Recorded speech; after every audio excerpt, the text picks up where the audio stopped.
Hey guys, how's it going? It is Monday, July 27th.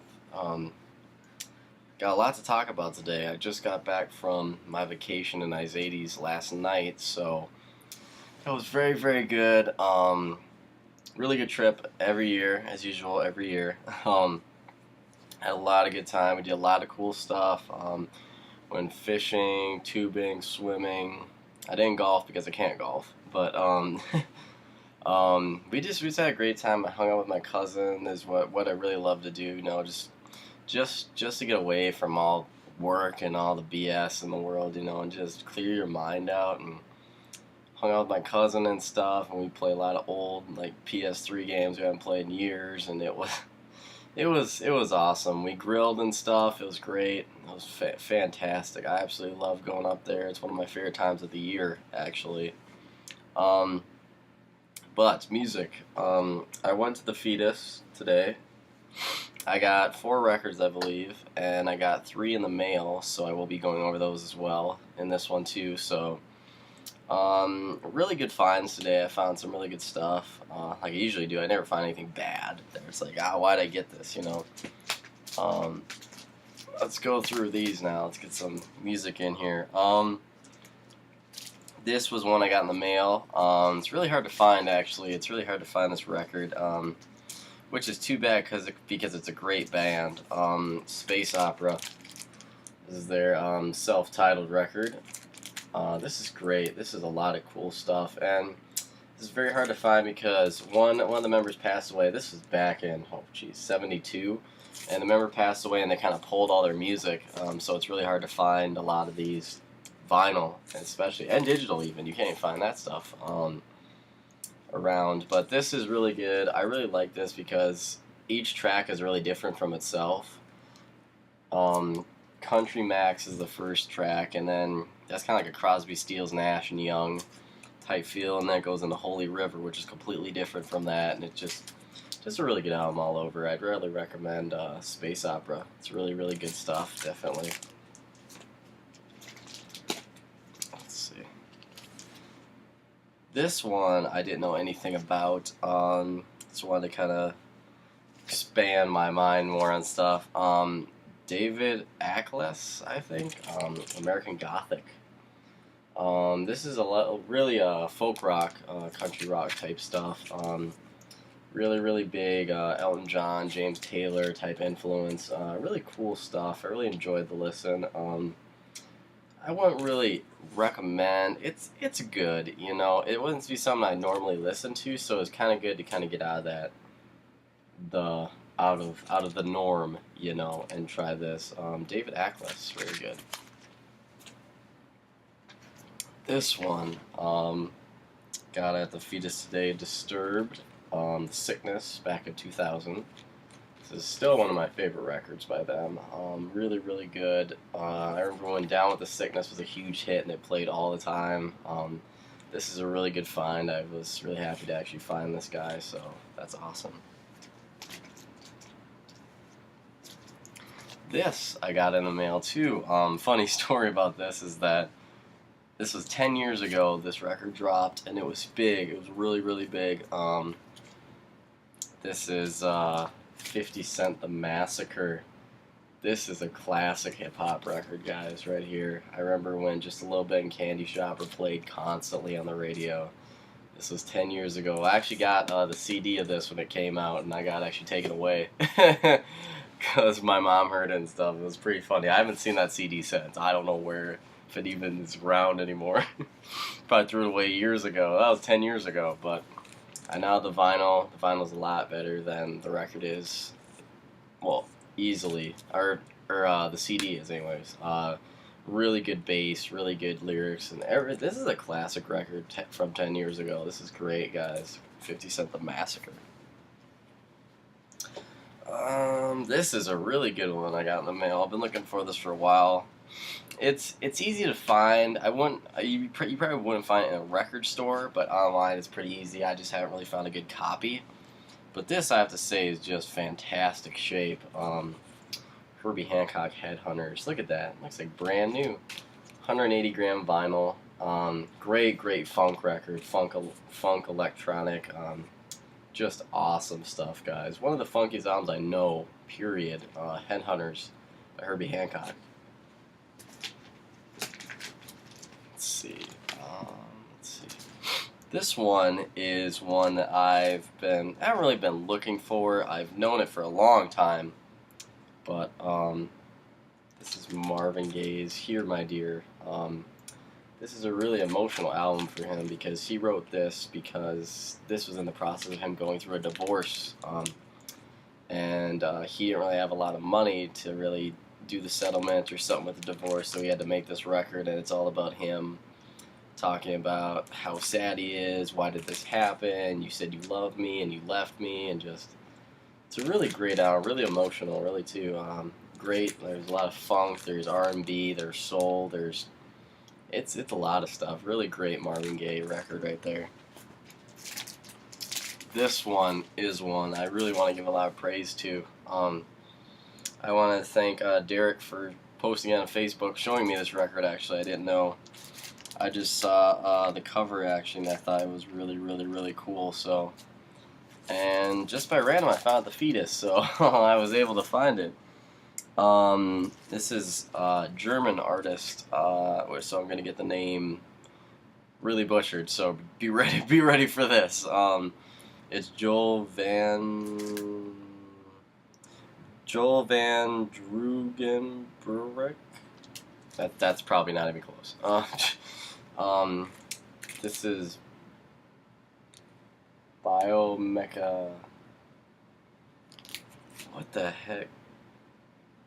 Biomechanoid. There we go. Biomechanoid. This is, I butchered it. I'm so sorry. Biomechanoid. This was released back in 1980. I think this is a repress. This isn't the original. I think Derek has the original. Really good copy. Still sealed. I played it. How I would describe this is very dark ambient music, synth music, electronic music. What's really cool about Joel is that the way he makes his music with synths actually kind of paved the way for how the Alien soundtrack was actually supposed to sound. So he was a really big influence on the sounds and the music that went along with the film. So, which is really cool. I want to actually show you guys the vinyl, because the vinyl really suits the record really well. I've never seen anything like this though. I've never seen it done in this sort of form. As you can see, it's gray vinyl, but if you look really close, you see like the swirls on there? I know it's really hard to see. I know, I'm sorry. See, it's kind of like swirls on the inside there. Isn't that sweet? Same thing on the other side. Look at that. And if you look really close, it almost looks like it ripples in the record, but it's actually the color of it, which is really awesome. In my opinion, it's perfect for the record and what kind of that really dark atmosphere that that the record has to offer. So Joel did this, a great record, Biomechanoid. If I say that enough, I'll probably get it. Really great record. If you're into really good ambient, even like 80s synth stuff, check it out. It's really good. Gotta keep it in the plastic. Look at the cover. Look at that. I saw that on his page. I'm like, what is that? That's just the weirdest cover, isn't it? Can't really see. Isn't that weird? Biomechanoid, by Joel Van B or something. I'm not gonna try and butcher it again. I promise. I won't do that. Another thing I really want to talk about with you guys is I need a haircut. No. Is that I'm printing my CDs on the 31st, very close. Super excited to be doing that. 20 as usual. I'm gonna be printing. You can pre-order it on my website. I'll leave it down in the description box always, so you can go there. I did leave a PayPal link, so you can donate or actually pay for the record before it gets here, and I'll send. Once you do that, I'll get your name and address and everything, and then I'll send the CD out to you, or CDs, how many you want. when they do come in. Probably beginning of August, mid-August, I would say, is when it's going to be here. So very, very excited to actually get the physical copy. I worked a lot on the artwork, and all the pictures have been taken by me, and it's really I was really happy with this. I never really go above and beyond on like the CD artwork. I really went above and beyond on that. A lot of personal stuff with this record, and the artwork really shows too. Really what I was going for. So I really hope you guys enjoyed as much as I did. It was super fun to make. Well, I shouldn't say fun. It was an experience to make this one, just because it's gone through a lot of motions. Like I've said in previous videos, a lot of motions. Changes, different song names, different arrangements. It's been through a lot, so it's really good to finally get to the point where I say, you know what, let's put this out. I'm really happy that I've finally gotten to that point where I feel comfortable sharing what I've worked on for about 8 months now. So, and that's the thing that's really tough with me, or any musician can really connect with this, is whenever you're working on like a record, you can't ever like just let go. It's very difficult to do, extremely difficult, because everybody uses this analogy, but it's like your record is your baby. You've been with this thing for a long time, and you just don't want to let it go. You always want to be with it. It's hard to let that go and just say it's done.